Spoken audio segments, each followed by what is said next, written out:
Hi everyone, कैसे हो आप सभी। आई होप आप सभी अच्छे होंगे, अपनी हेल्थ का ख्याल रख रहे होंगे।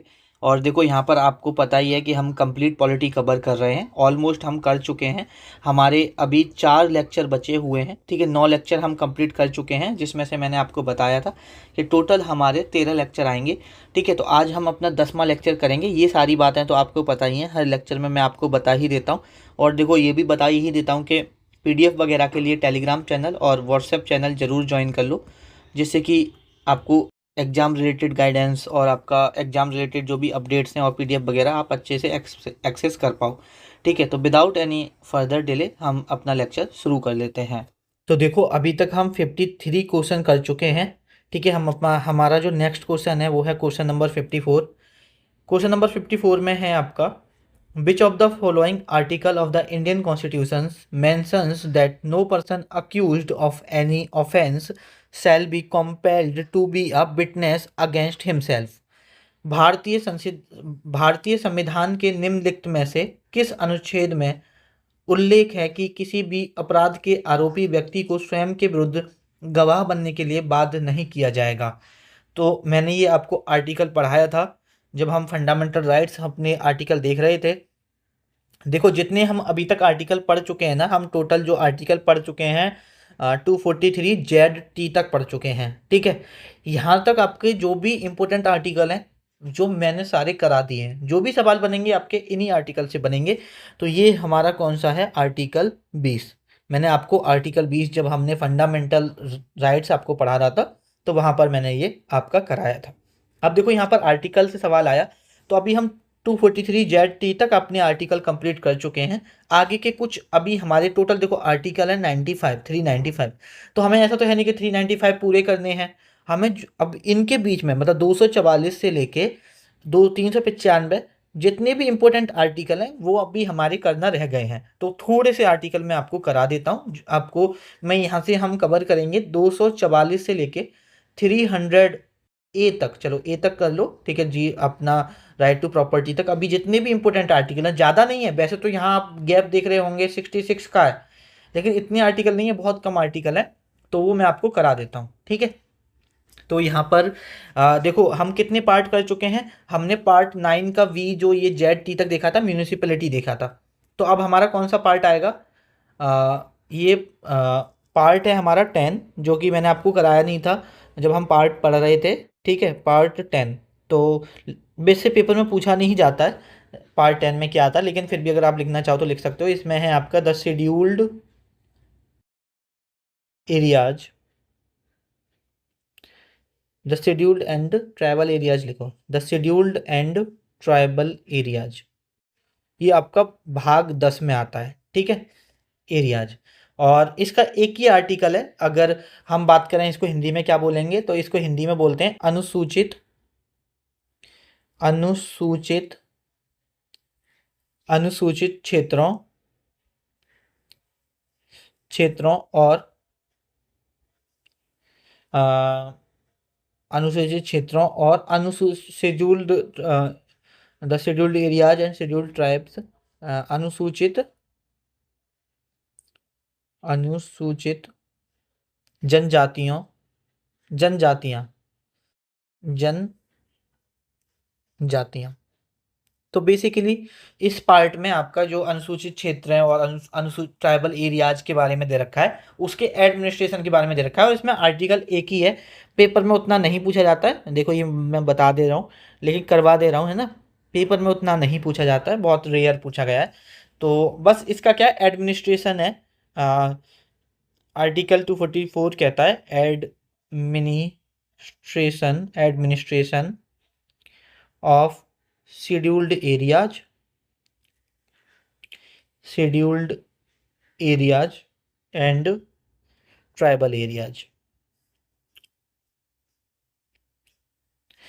आप लिख लो अनुसूचित, देखो आप लिख लेना, ठीक है। ये तो ऊपर लिखा हुआ है, बस इसी को सेम आगे लिख देना, अनुसूचित क्षेत्रों अनुसूचित जनजातियों के प्रशासन के प्रशासन के बारे में दे रखा है, ठीक है। तो वो रिपीट करने का, प्रशासन के बारे में बताया गया है, बारे में दिया है, ठीक है। नेक्स्ट हमारा पार्ट 10 हो गया। पार्ट 11, ठीक है, पार्ट 11, पार्ट 11, पार्ट 11, बेटा सेकेंड, पार्ट 11।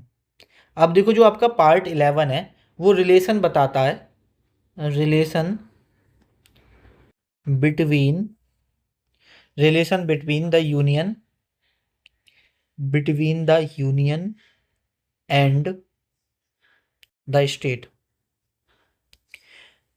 मतलब यूनियन और स्टेट के बीच में, ठीक है, एक तरह से रिलेशन बताता है। रिलेशन की जो क्या रिलेशन होने चाहिए यूनियन और स्टेट्स के बीच में वो दिया हुआ है पार्ट 9 में।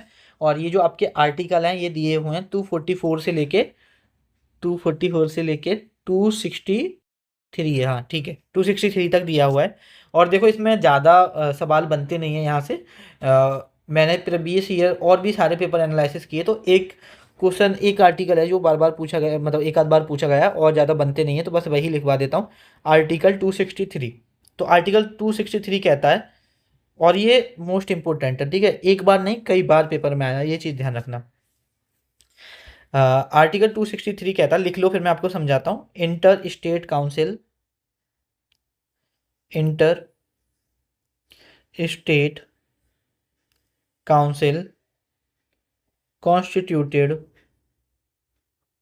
Constituted for coordinating, for coordinating in inter state disputes. Hindi medium वाले लिख लो, राष्ट्रपति, राष्ट्रपति के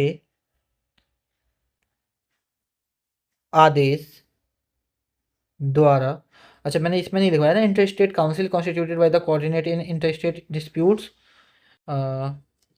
बाय प्रेसिडेंट,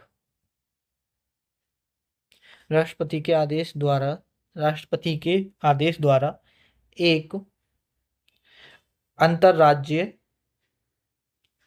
अंतरराज्य कैसे लिखेंगे, अंतरराज्य, अंतरराज्य परिषद,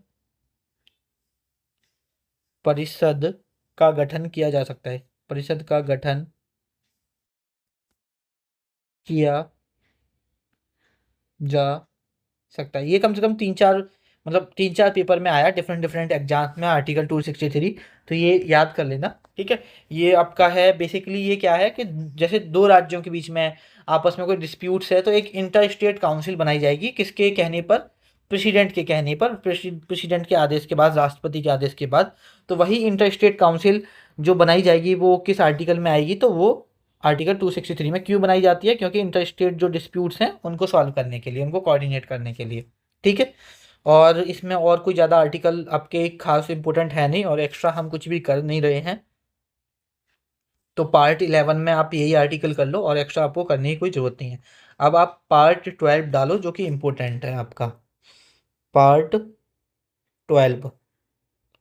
पार्ट 12 में आपका आता है फाइनेंस, प्रॉपर्टी और आपका finance, property, contracts, contracts and suits, ठीक है। ये आपके आर्टिकल हैं 263 तक तो हो गए ना, 264 से लेके 308 तक है ये आपका, ठीक है। तो यहाँ पर अगर हम बात करें, इसमें 264 से लेकर 300 ए तक सारे आर्टिकल तो हमें पढ़ने नहीं है, कुछ ही इंपॉर्टेंट है, और जो इम्पोर्टेंट है वो मोस्ट इम्पोर्टेंट है।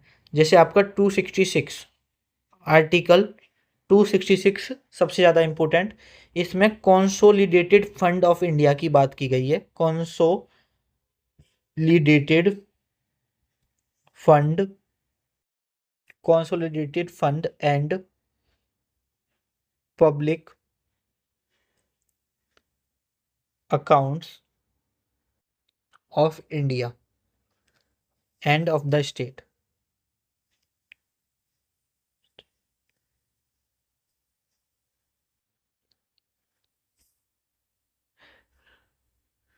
Bharat, public accounts of India end of the state, Bharat एवं उसके राज्यों की संचित निधि। ये आपका आर्टिकल 266 में आता है, consolidated funds and public accounts of India. जो भी आपके खर्चे होते हैं, जो भी काम होता है, वो कहाँ से, आपका जो पैसा लिया जाता है वो कहाँ से लिया जाता है, consolidated fund and public accounts of India से। ठीक है, ये बेसिकली, हाँ, ये जो भी फाइनेंस से रिलेटेड है वो इसमें ही आएंगे आपके आर्टिकल।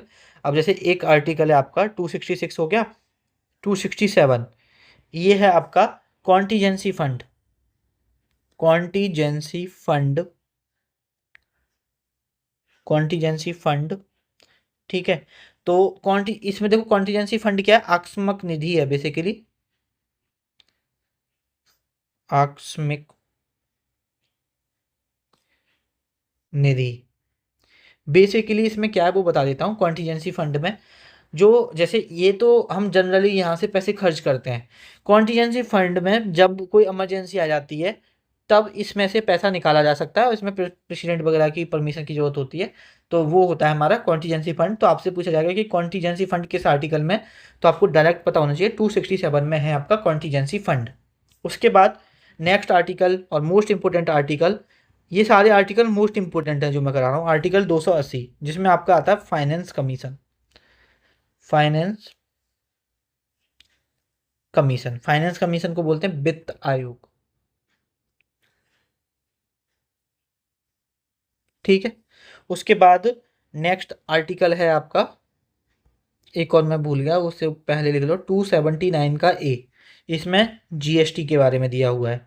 ठीक है, और एक और आर्टिकल जो बाद में ऐड हुआ था 300 ए। आर्टिकल 300 ए में क्या है, राइट टू प्रॉपर्टी दिया हुआ है, राइट टू प्रॉपर्टी, संपत्ति का अधिकार। संपत्ति का अधिकार किस में दिया है, आर्टिकल 300 ए में। तो इस पार्ट के अंदर देखा जाए तो आर्टिकल तो काफ़ी सारे हैं, बट ये जो आपके 1 2 3 4 5 आर्टिकल हैं जो कि मोस्ट इंपॉर्टेंट है। ठीक है, तो ये नोट डाउन कर लो आप। आ, आपको सारे इंपॉर्टेंट इंपॉर्टेंट आर्टिकल करा ही दूं क्या? चलो अभी इतना ही करो, फिर अभी नेक्स्ट क्वेश्चन देखते हैं। अभी कोई दूसरा क्वेश्चन आएगा आर्टिकल का, तो उसके बाद तब हम आर्टिकल करते हैं। ठीक है, नेक्स्ट क्वेश्चन देखते हैं। हाँ, नेक्स्ट क्वेश्चन है हमारा, which of the following article of the Indian constitution is related to the finance commission of India. देखो आ गया ना, फाइनेंस कमीशन अभी हम पढ़ के आए, आर्टिकल 280 कौन सा होगा, 280 होगा। चलो थोड़े से आर्टिकल और देख लेते हैं। ठीक है, मैं आपको कराता हूँ 301 से लेके चलो अभी देखते हैं, अभी 300 ए तक तो कर चुके हैं, 301 तक कुछ थोड़े से आर्टिकल और आपको करा देता हूँ। देखो यहाँ पर हम कितने पार्ट कर चुके हैं, पार्ट 12 कर चुके हैं। अगर हम पार्ट यहाँ पर नेक्स्ट पार्ट की मैं बात करता हूँ, पार्ट कौन सा है आपका, नेक्स्ट पार्ट आना चाहिए 13। लेकिन देखो पार्ट 13 आपका, पार्ट 13 जो है उसमें ट्रेड कॉमर्स के बारे में दे रखा है, ट्रेड एंड कॉमर्स के बारे में दे रखा है, ट्रेड एंड कॉमर्स के बारे में दे रखा है, ट्रेड एंड कॉमर्स के बारे में। बट आपका ये आर्टिकल आते हैं 301 से लेके 307, but paper point of view से एक भी इंपॉर्टेंट नहीं है। आप क्या कर सकते हो, जहाँ आप आर्टिकल लिख रहे हो वहाँ पार्ट 13 करके ट्रेड एंड कॉमर्स लिख लो और थोड़ा सा गैप छोड़ दो। देखो मैंने पूरा एनालिसिस किया है, मुझे कहीं ऐसा क्वेश्चन मिला नहीं कि यहाँ से आर्टिकल आया हो 301 से लेकर 307 तक। बट आपको कभी ऐसा इन फ्यूचर मिले कि हाँ 301 से लेकर 307 इस पार्ट से भी कोई कभी आर्टिकल पूछा गया, तो थोड़ा सा गैप छोड़ दो और उसके बाद यहाँ पर अगर कभी पूछे तो लिख लेना। वैसे अभी तक नहीं पूछा गया है, इसलिए मतलब अभी तक नहीं पूछा गया इन द सेंस, जो मैंने एनालिसिस किए हैं, काफ़ी साल के मैंने पेपर एनालिसिस करे हैं का डिफरेंट एग्जाम्स के, तो नहीं मिला है। ठीक है, और नेक्स्ट पार्ट अगर हम बात करें, पार्ट हमारा 14 है, सर्विस, सर्विसेज के बारे में है, जिसमें services under union and state, ठीक है, सेवाएं संघ एवं राज्य के अंदर। यहाँ पर आर्टिकल आपका 307 वहाँ है, तो 308 से लेके 323 तक है। ठीक है, और इसमें दो आर्टिकल इंपॉर्टेंट है। एक तो मोस्ट इंपॉर्टेंट है 315 में, इस पे तो स्टार लगा लो, मोस्ट इंपॉर्टेंट है। इसमें आपका जो यूपीएससी यूपीएससी जो आपका पब्लिक सर्विस कमीशन होता है, यूपीएससी और एसपीएससी के बारे में दे रखा है, लोक सेवा आयोग के बारे में दे रखा है। मतलब दोनों आते हैं, स्टेट पीसीएस भी आता है, यूनियन पब्लिक सर्विस कमीशन भी आता है। तो ऐसे लिखो, public service commission, public service commission for the union. तो मतलब यूपीएससी भी और स्टेट पीसीएससी एक ही आर्टिकल में आता है 315 में, for the union and for the states, and for the states. ठीक है, ये आपका किस में आ गया, ये आपका आ गया आर्टिकल अंडर 315 में। ठीक है, उसके बाद देखा जाए तो और कौन सा इंपॉर्टेंट है, देखो और बहुत रेयर पूछे जाते हैं, ये सबसे ज़्यादा इंपॉर्टेंट है, तो यही इतना ही लिख लो, ज़्यादा एक्स्ट्रा करने की जरूरत नहीं है। पार्ट 14 भी हो गया हमारा। उसके बाद अगर हम बात करते हैं पार्ट 15 की, पार्ट 15 इंपॉर्टेंट है ना, इलेक्शन आता है उसमें, तो इसको रफ कर दो। अब आप लिखो पार्ट 15, पार्ट 15। अब मैं आपको सारे इंपॉर्टेंट आर्टिकल करा देता हूँ 395 तक जितने भी हैं, है ना। फिर बाद में जो भी चीज़ें रह जाएंगी, जो हमारी बेसिक फैक्ट भी जो डिटेल में हमें पढ़नी है वो पढ़ लेंगे। अब पहले मैं आपके आर्टिकल ख़त्म कराता हूँ। तो पार्ट जो 15 है उसमें मेरे भाई इलेक्शन के बारे में, निर्वाचन के बारे में दिया हुआ है, इलेक्शन, निर्वाचन। ठीक है, अब देखो यहाँ पर वैसे जो आपका इलेक्शन कमीशन था वो कब सेटअप हुआ था, अगर एक जनरली आपसे सवाल पूछ ले कि जो इंडियन इलेक्शन कमीशन था, इंडियन इलेक्शन कमीशन जो सेटअप हुआ था ना, वो हुआ था आपका 25 जनवरी 1950 में। ये बात आपको पता होनी चाहिए। अब आर्टिकल देख लेते हैं। देखो इसमें जो आपके आर्टिकल आते हैं ना, 324 से लेके 329 तक आते हैं, और सारे आर्टिकल इंपॉर्टेंट हैं। ठीक है, ये चीज़ याद रखो। Article 324 most most most important है। इसमें इलेक्शन कमीशन के बारे में दिया है, इलेक्शन कमीशन के बारे में दिया हुआ है, चुनाव आयोग के बारे में दिया हुआ है, चुनाव आयोग के बारे में दिया हुआ है। ठीक है, उसके बाद आर्टिकल 325 में आपका दिया हुआ है,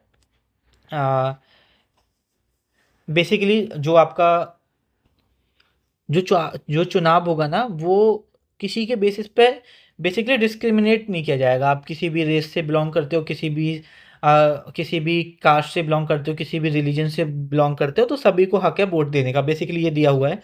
तो लिख लो, इसमें दिया हुआ है प्रोहिबिट करता है ये, prohibit discrimination, prohibit discrimination in election, in election क्या बोलता है, in election by stating that no one can be, no one can be ineligible, ineligible for inclusion, for inclusion in a special electoral roll, या लिखो in a electoral, electro electoral roll on the basis of, on the basis of religion हो गया आपका। ठीक है, religion, race, caste and sex. ठीक है, Hindi medium वाले लिख लो, चुनाव के लिए,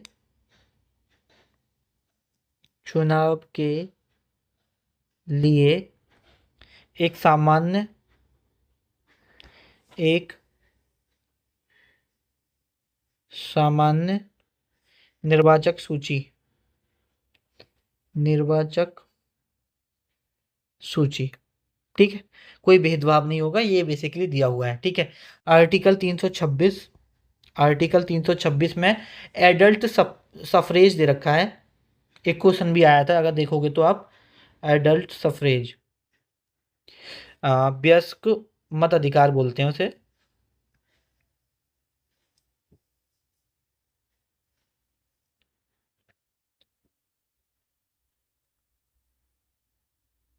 ठीक है, इसमें एडल्ट सफरेज में क्या दिया हुआ है कि अगर आप 18 साल से ऊपर के हो, 18 या 18 प्लस हो, तो आप वोट करने के लिए एलिजिबल हो, जो लोकसभा और लेजिस्लेटिव असेंबली के इलेक्शन होते हैं उनके लिए, ठीक है। उसके बाद article 327, power of parliament, power of parliament to make provision, to make provision with respect to election, with respect to election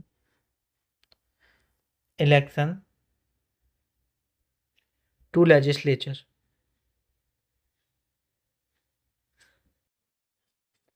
संसद, संसद संसद के चुनाव संबंधी, चुनाव संबंधी, संसद के चुनाव संबंधी लेजिस्लेटिव, विधायी शक्ति लिख लो, विधायी शक्ति, ठीक है। ये आपका दिया हुआ है अंडर द आर्टिकल 327। और नेक्स्ट आपके दो आर्टिकल और रह गए, 328, 328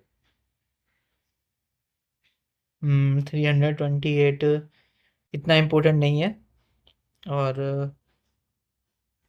329, चलो 329 लिख दो। 329 कहता है आपका, bar to interference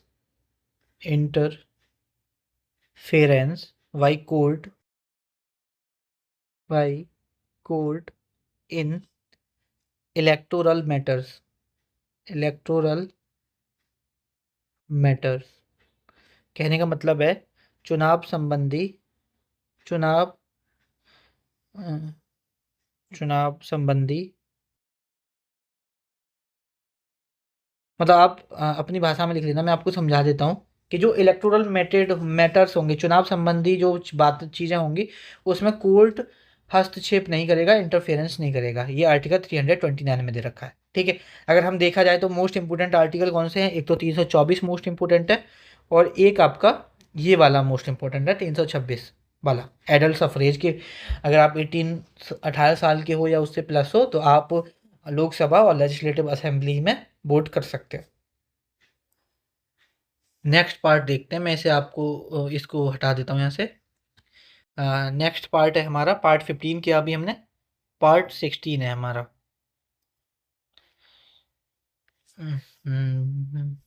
just wait a second.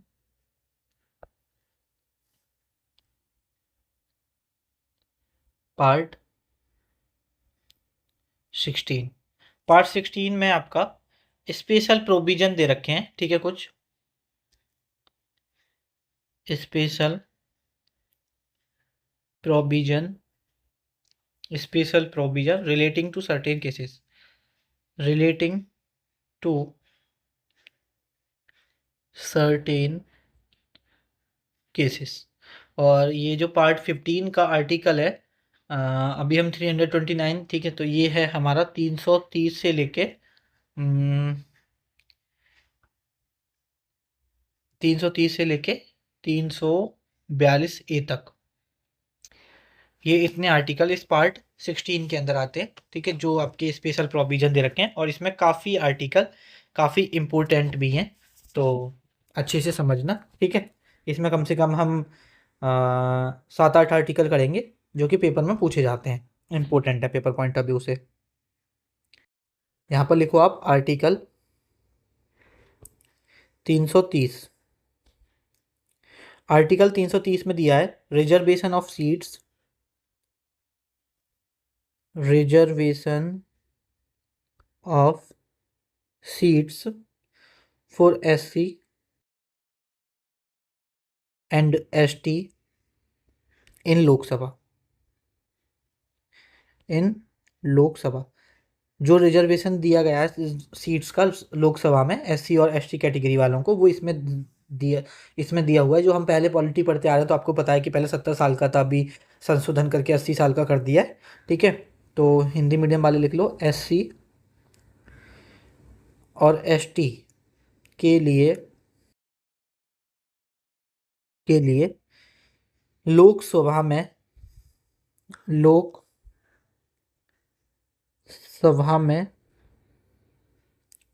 में आरक्षण। ठीक है, ये हमारा कहाँ दिया है? आर्टिकल 330 में। ये इंपॉर्टेंट है, याद रखना। उसके बाद ये तो SC ST का हो गया। और अगर हम बात करें आर्टिकल 331, ये बात करता है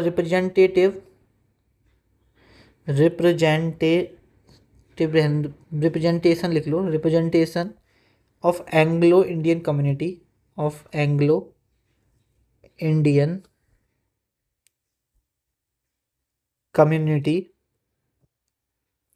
कम्युनिटी इन लोकसभा।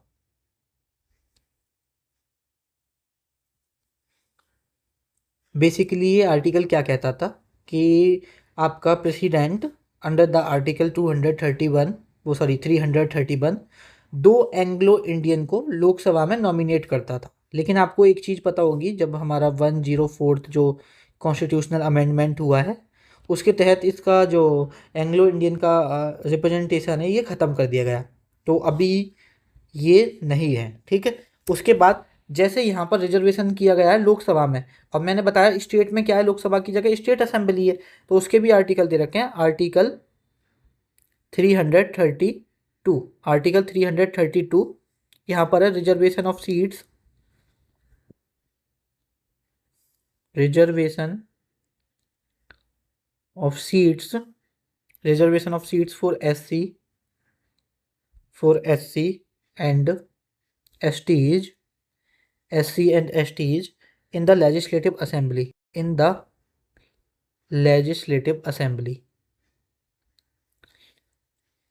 ठीक है। लेजिस्लेटिव असेंबली में जो SC और ST कैटेगरीज के लोगों का रिजर्वेशन है वो किस आर्टिकल में दे रखा है? आपका आर्टिकल 332 में। इसे हिंदी में लिख लो, राज्य विधानसभा में SC एंड ST के लिए आरक्षण। उसके बाद बात करते हैं हम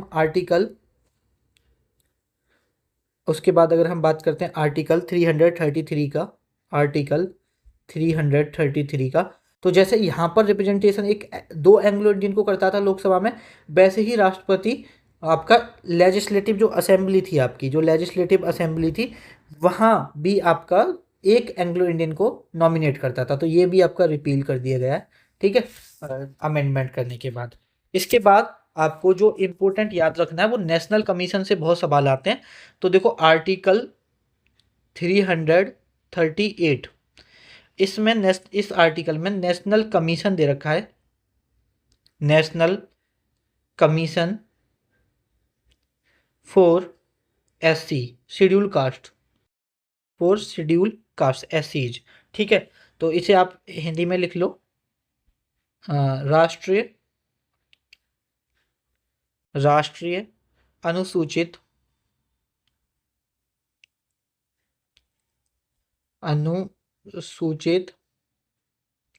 जाति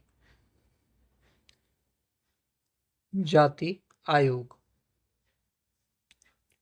ठीक है, उसके बाद कुछ आर्टिकल बाद में ऐड किए गए, जैसे कि एक आर्टिकल 338 का A, इसमें दे रखा है ये यहाँ पर एससीज का नेशनल कमीशन है, इसमें है आपका नेशनल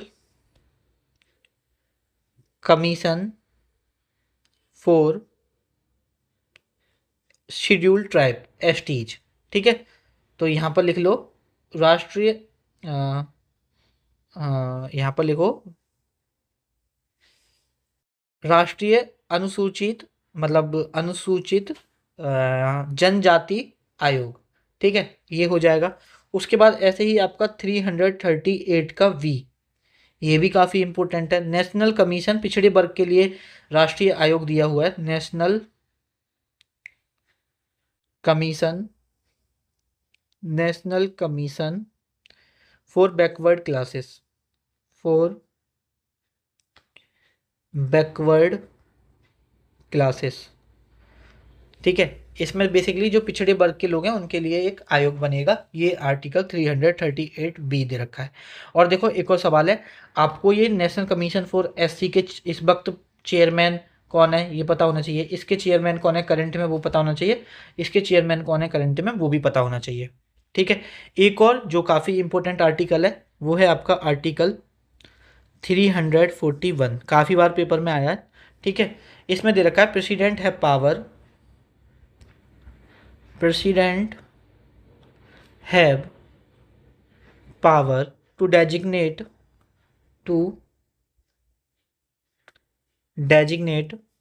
certain groups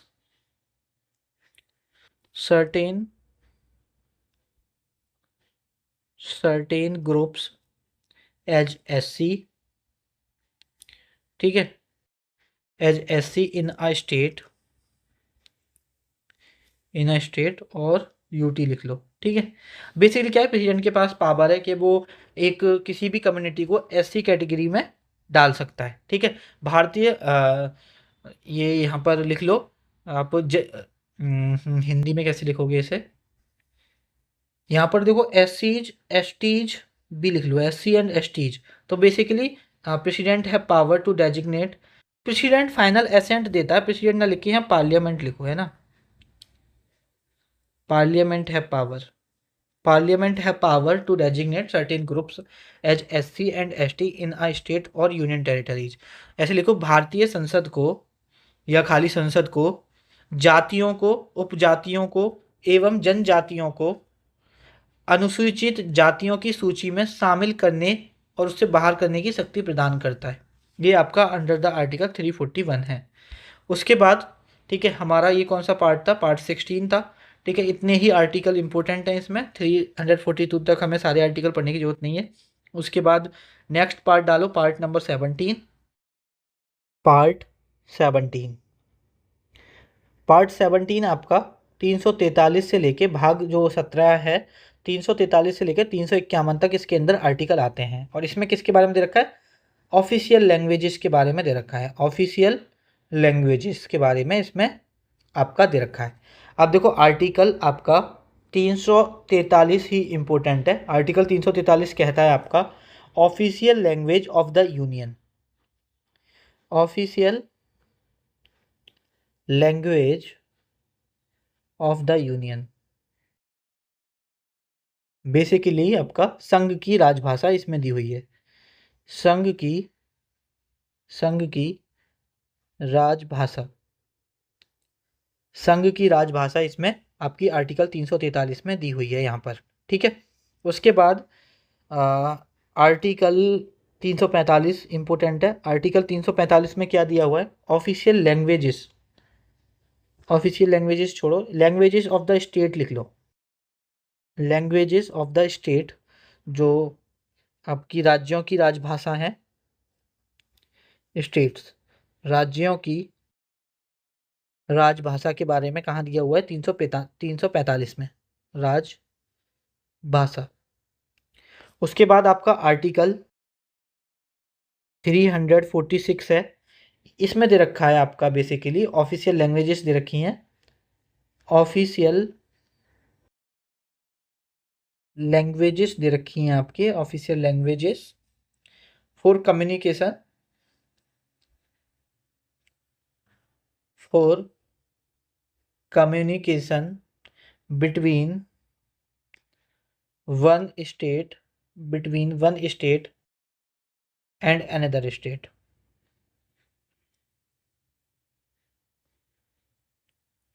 ठीक है, बेसिकली क्या है, राज्यों के बीच और संघ के बीच, सॉरी, राज्यों के बीच और राज्यों के बीच, राज्यों के बीच, राज्यों के बीच संवाद की भाषा, संवाद की भाषा। बेसिकली इसमें सारी लैंग्वेजेस दे रखी हैं, जिन उन लैंग्वेजेस के बारे में बात किया है, जब दो स्टेट आपस में कम्युनिकेट करेंगी या स्टेट यूनियन के साथ कम्युनिकेट करेगी तो वो कौन सी स्टेट्स, कौन सी लैंग्वेजेस यूज होंगी, तो वो सारी चीज़ें इसमें दे रखी हैं। उसके बाद आर्टिकल आपका 348 लिख लो। ये कहता है language to be used, language to be used in the Supreme Court, in the Supreme Court and High Court. जो आपकी जो बिल वगैरह आते हैं सुप्रीम कोर्ट में, हाई कोर्ट में, जो उनमें भाषा यूज होती है वो इसमें दी हुई है, जो बिल्स वगैरह की भाषा होती है आर्टिकल 348 में। ठीक है, और आपका 349, 350, 351, ठीक है, वो सारे इंपॉर्टेंट नहीं है।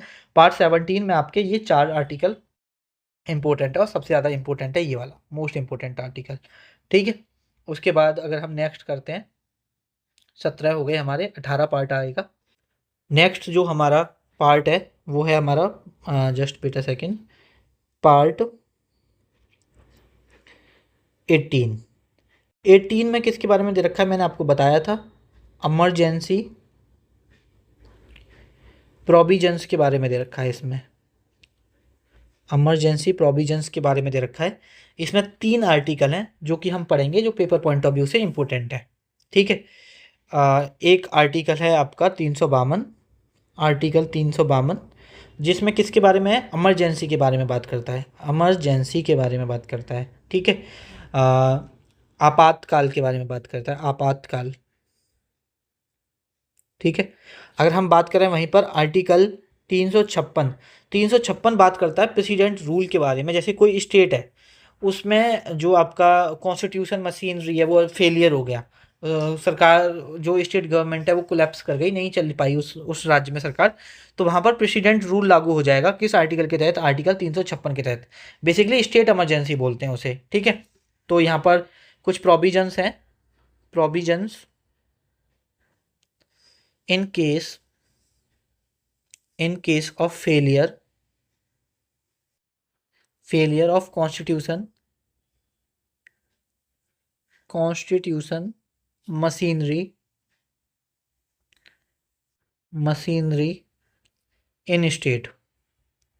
या अगर आपसे डायरेक्ट पूछ ले, प्रेसिडेंट रूल, जो स्टेट में प्रेसिडेंट रूल लगता है वो किस आर्टिकल में आता है, वो इसी में आता है, प्रेसिडेंट रूल। ठीक है, इसे आप बोल सकते हो स्टेट इमरजेंसी भी। अगर आपसे पूछ लिया जाए तो स्टेट इमरजेंसी भी इसी को बोला जाता है, स्टेट इमरजेंसी। अलग अलग भाषाओं में चीज़ें दे रखी हैं, बात एक ही है, स्टेट इमरजेंसी बोल सकते हैं। और ये स्टेट इमरजेंसी बोल लो, प्रेसिडेंट रूल बोल लो, ठीक है, ये कौन लगाता है, प्रेसिडेंट लगाता है। इसे हिंदी में लिख लो, राज्य में संवैधानिक,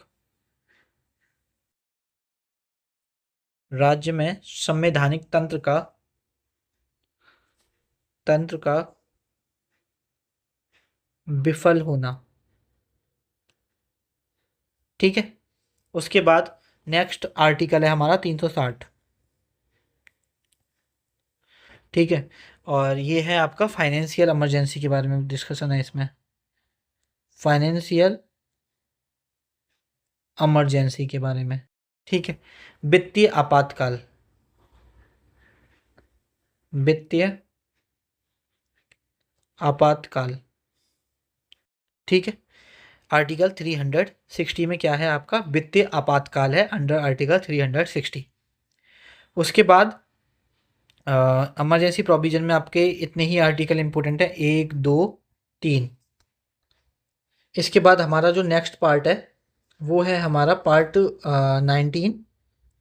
ठीक है, पार्ट 19 है जो कि आपका आता है मिसलेनियस, और इसमें 361 से लेके 367 आर्टिकल है जो कि आपका पेपर पॉइंट ऑफ व्यू से इम्पोर्टेंट नहीं है। उसके बाद आता है आपका पार्ट 20 जो कि पेपर पॉइंट ऑफ व्यू से मोस्ट नहीं, मोस्ट मोस्ट मोस्ट इम्पोर्टेंट है। ठीक है, जितने स्टार लगाना चाहो उतने लगा सकते हो। पार्ट 20 में सबसे पहले एक तो डायरेक्टली पूछ लेगा क्या आता है, तो पार्ट 20 में आता है संशोधन अमेंडमेंट। इसमें एक ही आर्टिकल है, आर्टिकल 368, और आर्टिकल 368 आपका आता है भाग 20 में। और ये क्या कहता है, power of parliament, power of parliament, power of parliament to amend the constitution, to amend the constitution, to amend the constitution, basically संशोधन के बारे में दिया हुआ है, संशोधन। ठीक है, पार्ट 20 हो गया। उसके बाद अगर हम पार्ट 21 देखें, मैं इसे रफ कर देता हूँ। पार्ट 21 देखो, जो आपका पार्ट 21 है ना, पार्ट 21 में दे रखा है आपका temporary, transitional and special provision.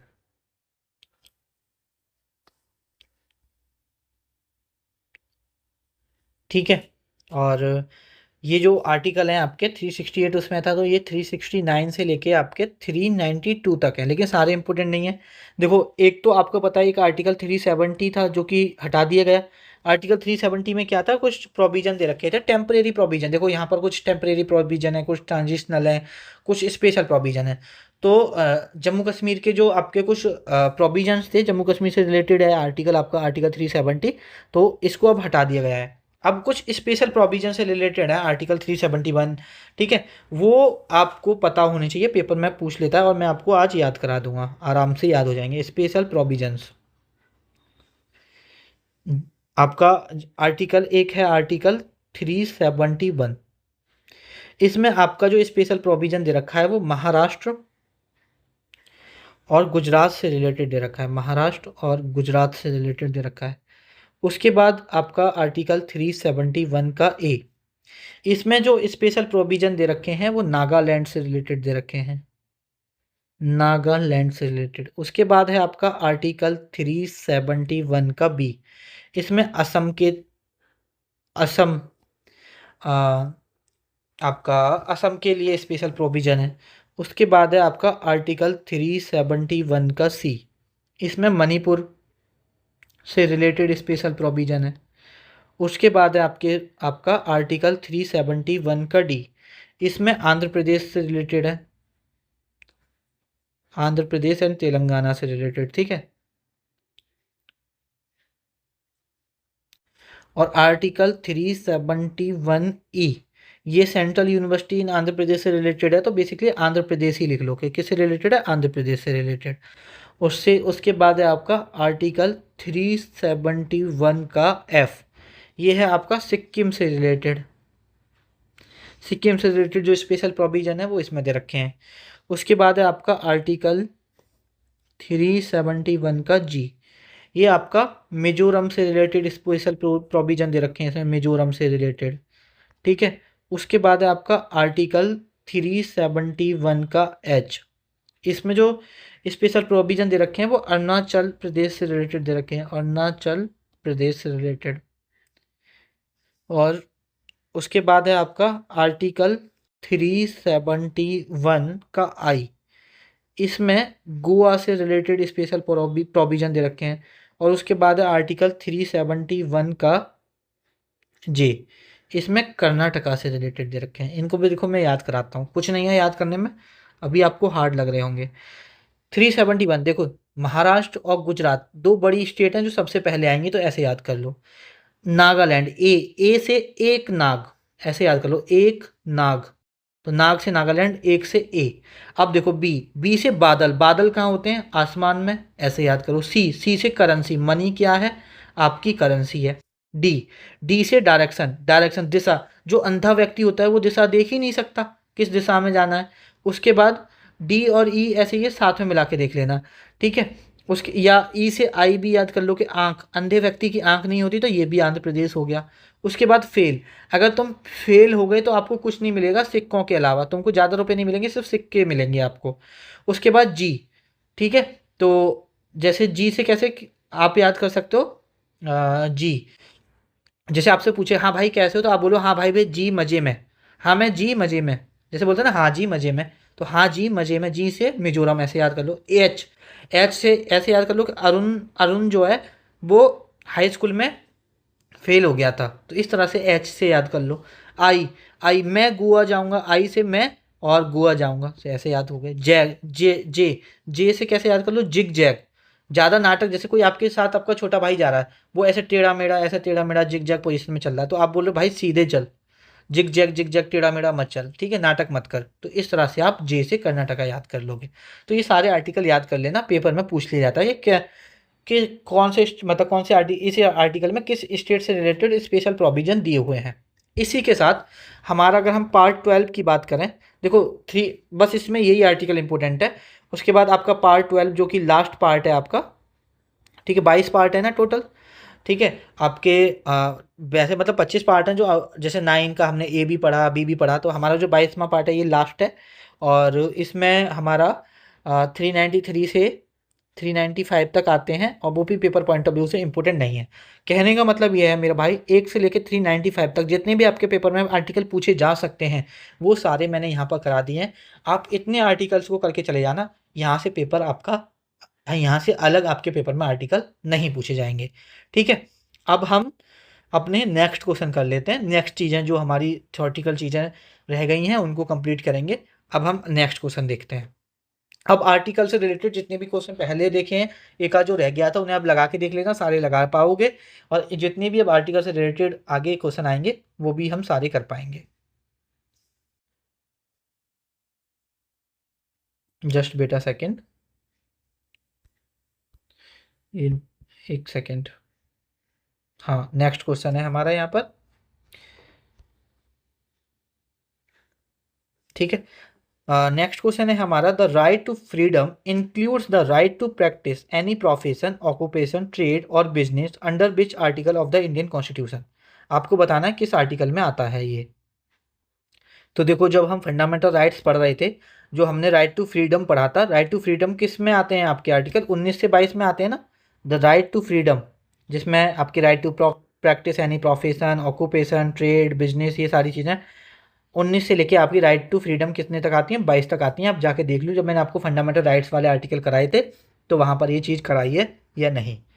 Next article है हमारा, वो सॉरी, नेक्स्ट क्वेश्चन है हमारा, which of the following article of the Indian constitution deals with the Indian parliament.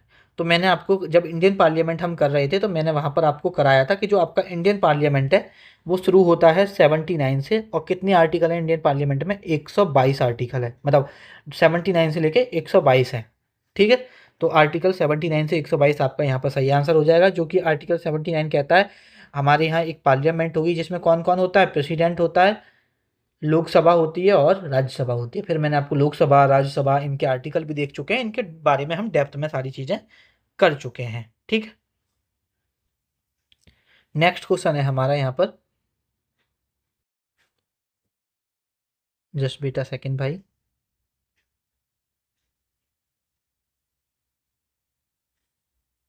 Which of the following article of the Indian constitution is related to the fundamental duties. इनमें से कौन सा article हमारा fundamental duties से related है।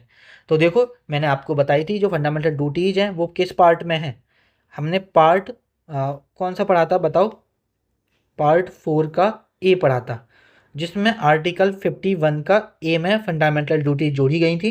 कितनी जोड़ी गई थी, टोटल 10 फंडामेंटल जोड़ी गई थी, जो कि 42nd अमेंडमेंट 1976 के थ्रू 10 जोड़ी गई।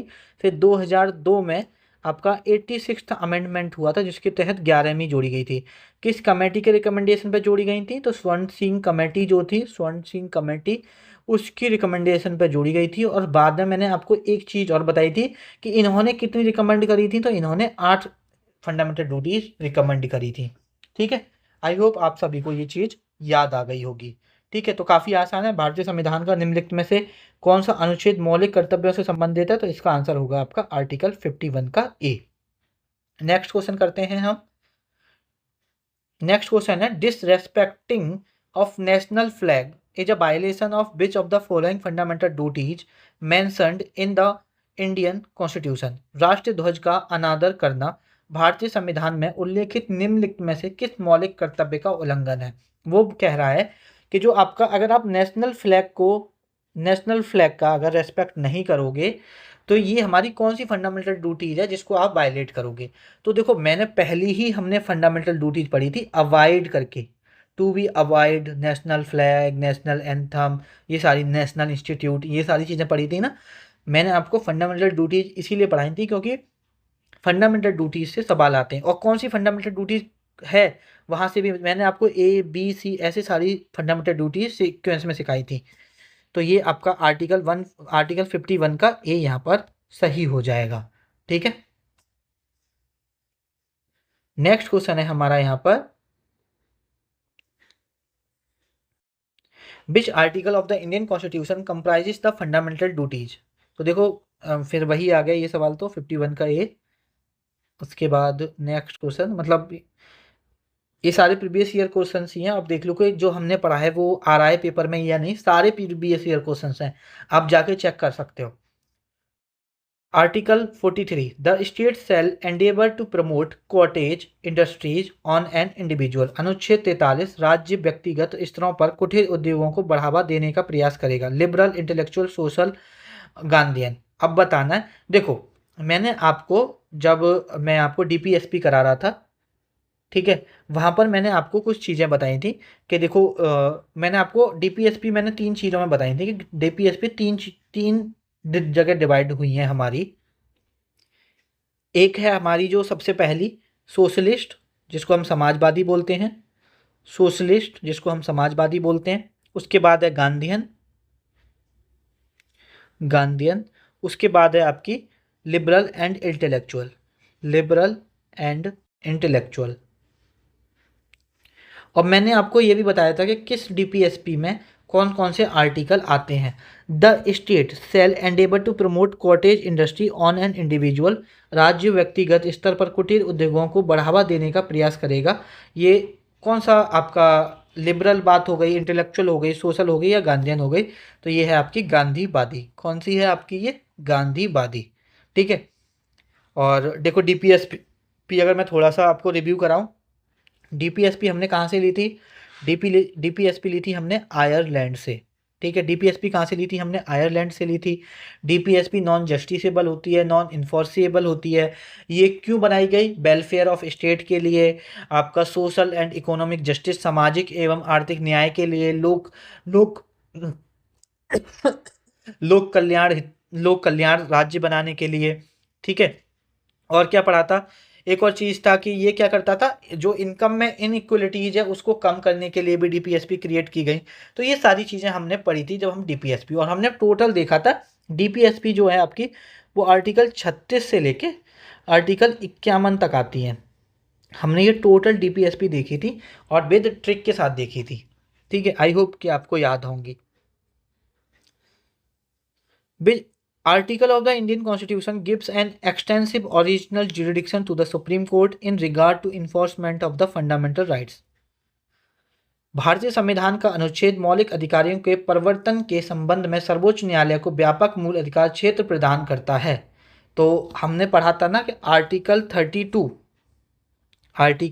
32 बेसिकली सुप्रीम कोर्ट को पावर देता है कि वो फंडामेंटल राइट्स को एक तो इन्फोर्समेंट कर सकता है, या उससे रिलेटेड जो भी चीज़ें हैं, मतलब फंडामेंटल राइट्स पे जो जुरिडिक्शन होगा वो किसका रहेगा? सुप्रीम कोर्ट का रहेगा। ये हम ऑलरेडी हमने पढ़ा हुआ है। और मैंने आपको एक और बात बताया था कि फंडामेंटल राइट में सबसे इंपॉर्टेंट कोई आर्टिकल है तो वो हमारा 32वां है। इसके तहत सुप्रीम कोर्ट क्या इशू कर सकता है? रिट इशू कर सकता है। रिट हम सारी पढ़ सके हैं, हाँ, चाहे वो हाबीस कॉर्पस हो, सर्सियोरी हो, मैंडेमस हो, ठीक है, प्रोहिबिशन हो, हम क्यू वारंटो हो, सारी रिट्स को हम पढ़ चुके हैं। टोटल रिट आपकी 5 होती हैं। अच्छा, एक बात बताओ, सुप्रीम कोर्ट 32 के तहत करता है, हाई कोर्ट कौन से आर्टिकल के तहत करता है? तो हाई कोर्ट 226 के तहत करता है। ये चीज़ भी हम पढ़ चुके हैं। और आर्टिकल 32 को डॉक्टर भीमराव अंबेडकर जी ने इसको heart and soul of the constitution, संविधान की आत्मा बोला था, हार्ट एंड सोल, संविधान की आत्मा बोला था। तो ये सारी चीजें हम पढ़ चुके हैं, है ना। नेक्स्ट क्वेश्चन है हमारा, which among the following article of the Indian constitution deals with right to freedom of religion. जो आपका right to freedom of religion है वो किस आर्टिकल से लेके किस आर्टिकल तक आता है, ये आपको बताना है।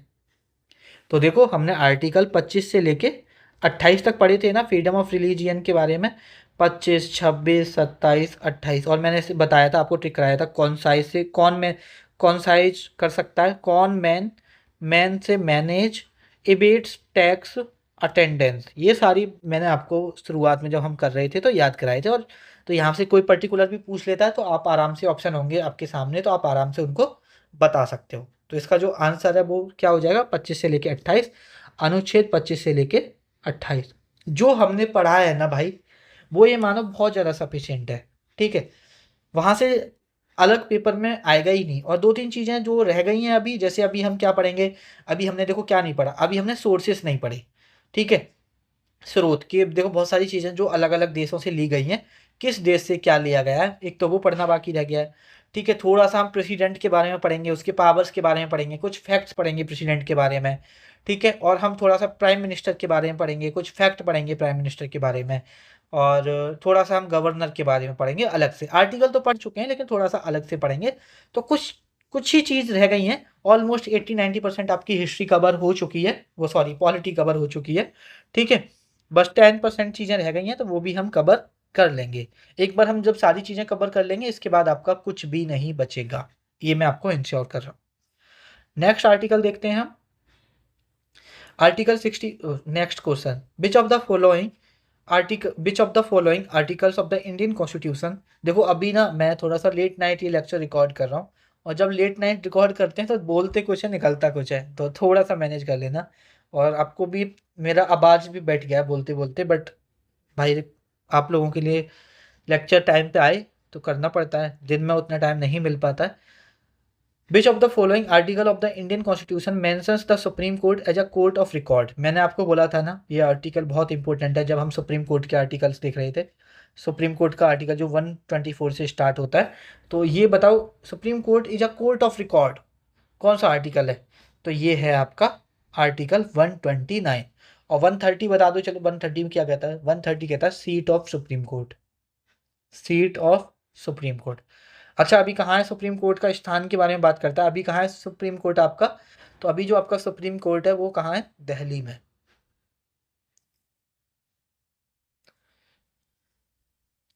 Which of the following statement is not correct regarding fundamental duties mentioned in the Indian constitution. आपसे बेसिकली यहाँ पर ये पूछा गया है, भारतीय संविधान में वर्णित मौलिक कर्तव्यों के संबंध में निम्नलिखित में से कौन सा कथन सही नहीं है। पहला कथन देते हैं, मतलब आपको बताना है कि जो फंडामेंटल ड्यूटीज हैं उससे रिलेटेड कौन सी बात सही नहीं है। ए कहता है आपका, fundamental duties are mentioned in article 51A in the Indian constitution. तो ये बिल्कुल बात सही है, ये वाली हमारी के कहाँ पर दी हुई है, फंडामेंटल ड्यूटीज 51 का ए में। The constitution 86 amendment 2002 is related to fundamental duties, बिल्कुल सही बात है, 86 के through 11th fundamental duty add की गई थी, ठीक है। उसके बाद जो नेक्स्ट सवाल है आपका, the constitution 42nd amendment act 1976 is related to. तो देखो इसके तहत 10 जोड़ी गई थी, इसके तहत 1 जोड़ी गई थी, तो ये भी रिलेटेड करता है फंडामेंटल ड्यूटीज से। Fundamental duties are mentioned in the part 5 का A in the Indian constitution. तो भाई पार्ट 5 का ए नहीं है, 4 का ए है, तो ये यहाँ पर हमारा गलत है। तो ये हमारा यहाँ पर सही आंसर हो जाएगा, ठीक है। यहाँ पर हमारा सही आंसर क्या हो जाएगा, ये वाला हमारा सही आंसर यहाँ पर हो जाएगा। नेक्स्ट क्वेश्चन करते हैं हम। नेक्स्ट क्वेश्चन है हमारा यहाँ पर, which of the following article of the Indian constitution under the fundamental duties is related to the value and preservation of rich heritage of our composite culture. मूलभूत कर्तव्यों के अंतर्गत भारतीय संविधान के निम्नलिखित में से कौन कौन सा अनुच्छेद हमारी समग्र संस्कृति की संस्था विरासत के मूल्य और संरक्षण से संबंधित है? ये यहाँ पर आपको बताना बहुत लंबा चौड़ा सा है, लेकिन जब मैंने आपको फंडामेंटल ड्यूटीज पढ़ा रहा था तब मैंने आपको एक चीज़ पढ़ाई थी। अगर हम यहाँ पर देखते हैं जी से हमने क्या पढ़ा था? Greenery, environment. तो क्या यहाँ कहीं इन्वायरमेंट से रिलेटेड बात हुई है? तो आप बोलोगे नहीं। सी से पढ़ा था हमने कंसोलिडेशन, क्या यहाँ कोई एकता से रिलेटेड बात हुई है? तो आप बोलोगे नहीं। हमने ई से क्या पढ़ा था? ई से पढ़ा था हमने ई से क्या पढ़ा था हमने, बताओ? ई से पढ़ा था हमने इक्वलिटी, हार्मोनी को प्रमोट करेंगे। एफ से क्या पढ़ा था? फोर्ट, जो हमारा रिच हेरिटेज कल्चर है, जो हमारे मॉन्यूमेंट्स वगैरह हैं उनको प्रोटेक्ट किया जाएगा, उनको प्रिजर्व किया जाएगा। तो वही तो पूछा है, कौन सी ड्यूटी है आपकी? आर्टिकल 51A(F) में दी हुई है। तो हमें पूरी फंडामेंटल ड्यूटीज रटने की जरूरत नहीं है, मैंने उस वक्त भी आपको बताया था। सिर्फ आपको कुछ कीवर्ड पता होंगे तो आप ऑप्शन की हेल्प से आप आराम से उनको टैकल कर पाओगे। नेक्स्ट क्वेश्चन देख लेते हैं। Which of the following article of the Indian Constitution is mentioned under the right to equality? ठीक है, भारतीय संविधान के निम्नलिखित में से कौन सा अनुच्छेद समानता के अधिकार के अंतर्गत आता है? Right to education, abolition of title, protection of life and personal liberty, freedom to manage religious affair. बताओ इसमें से कौन सा आता है राइट टू इक्वलिटी के अंदर? तो देखो, राइट टू एजुकेशन नहीं आता, क्योंकि राइट टू इक्वलिटी आता है 14 से लेके 18 तक। ये आपका राइट टू एजुकेशन बताओ 21 का ए है। अबॉलिशन ऑफ टाइटल्स आपका ये है 18वां। उसके बाद protection of life and personal liberty ये है article 21। Freedom to manage religious affair, तो ये कौन सा है आपका? 25, 26, आर्टिकल 26। तो हमारा कौन सा आर्टिकल 14 से 18 के बीच में आता है राइट टू इक्वलिटी? तो कौन सा हुआ? तो हमारा ये वाला सही हुआ आंसर यहाँ पर, उपाधियों का अंत। तो ये सारी चीज़ें हम पढ़ चुके हैं ऑलरेडी। उसके बाद है हमारा जो next question, an as inserted in article 168 of the constitution of India there are 2 houses of legislature of state, one shall be known as the and other as the legislative assembly. Basically वो ये कहना चाह रहा है, article 168 में जो हमारा constitution of India, जहाँ पर 2 हाउसेस हैं स्टेट के अंदर, स्टेट लेजिस्लेचर के अंदर 2 हाउस हैं, एक तो स्टेट लेजिस्लेटिव असेंबली है, दूसरा बताओ। तो भाई इतने आसान सवाल क्यों पूछ रहा है? दूसरा कौन सा है? लेजिस्लेटिव आपका काउंसिल, विधान परिषद यहाँ पर आपका सही हो जाएगा। ठीक है,